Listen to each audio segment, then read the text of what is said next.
ஒரு அனுபவம் நமக்கு இன்னும் வேணும், இன்னும் வேணும். இனி வரக்கூடிய காலங்கள்லாம் கொடிய காலங்களாக இருந்தாலும் நம்ம செய்ய வேண்டியது ஒரு ஆசீர்வாதமான காலமாக மாறணும்னு சொன்னால் அந்த பரிசுத்த ஆவிக்காக நம்ம காத்திருந்து ஜெபிக்கணும். பரிசுத்த ஆவிக்காக நம்ம ஜெபிக்கும்போது அவருடைய அடையாளம் என்னென்னா, இயேசுவே நம்ம என்ன செய்யலாம், பார்க்கலாம். ஆவியில் பார்க்கக்கூடிய ஒரு பெரிய கிருபையை ஆண்டவர் நமக்கு தருவார். நமக்கு இந்த அனுபவத்துக்குள்ளே வழி நடத்தப்பட நம்ம தினசரி ஜெபிக்கிறோம். ஐக்கியத்தில் அடிக்கடி இந்த வார்த்தை இன்றைக்கு கூட நம்ம ஜெபப்படி இருக்கிறோம். பரிசுத்தாவி வேணும்னு சொல்லி.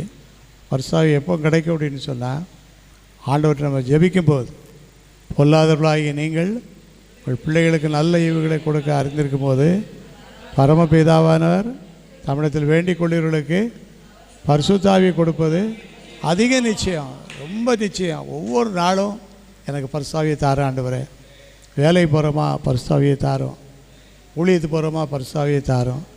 பரிசுத்தாவியானவர் நம்மை பலப்படுத்தணும்.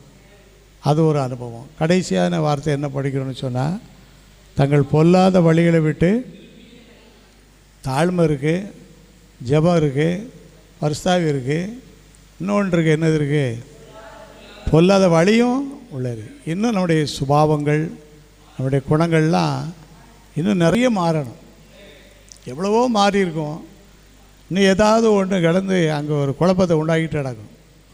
அதையும் கண்டுபிடித்து அந்த பொல்லாத வழிகளை விட்டு திரும்பினால், நினிவே ஜனங்களுடைய பாவத்தின் நிமித்தம் ஆண்டவர் யோனாவை அனுப்புனார். அவர் எங்கெல்லாம் போய் கடைசியில் போய் சேர்ந்துட்டார். அப்போ ஆண்டவருடைய சொன்ன வார்த்தை என்னென்னு கேட்டால், அவங்களுடைய அக்கிரமங்கள் மேலே வரைக்கும் என்ன செய்யிடுச்சு, பெருகிடுச்சு. அதனால் நான் அழிக்க போகிறேன்னாரு. ஆனால் ஜனங்கள் என்ன செய்யிட்டாங்க, திருந்திட்டாங்க.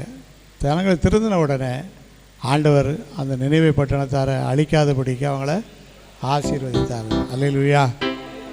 இதுதான் நம்ம எடுக்க வேண்டிய கடைசி ஒரு காரியம். என்ன காரியம்னு சொல்லி படிக்கும்போது, பொல்லாத வழிகளை விட்டு திரும்பணும். ஆண்டவர்கிட்ட கேட்கணும். ஆண்டவர் தெளிவாக சொல்லுவார், இன்னும் இந்த வழி, பொல்லாத வழி உன்ட்ட இருக்குது, பொல்லாத வார்த்தை உன்ட்ட இருக்குது, பொல்லாத முடிவு உன்ட்ட இருக்குது, அதெல்லாம் நீ திருந்து அப்படின்னு சொல்லும்போது, இந்த 4 காரியங்களையும் சரி பண்ணிட்டோன்னு சொன்னால், ஆண்டவர் நமக்கு விரோதமாக சொன்ன எந்த சாபமும் நம்ம மேலே வந்து என்ன செய்யாது, வராதபடி நம்மையும் ஆசீர்விப்பார், குடும்பத்தையும் ஆசீர்விப்பார், தேசத்தையும் ஆசீர்விப்பார். அனைத்து காரியத்திலும் ஆண்டவருடைய ஆசீர்வாதம். என் நாமம் தரிக்கப்பட்டுள்ள ஜனங்கள் தங்களை தாழ்த்தி ஜெபம் பண்ணி என் முகத்தை தேடி தங்கள் பொல்லாத வழிகளை விட்டு விலகிய திரும்பினால் அவருடைய பாவத்தை நான் மன்னித்து ஒரு சேமத்தை கொடுப்பேன் என்று ஆண்டவர் வாக்கு கொடுக்கிறார். எல்லாரும்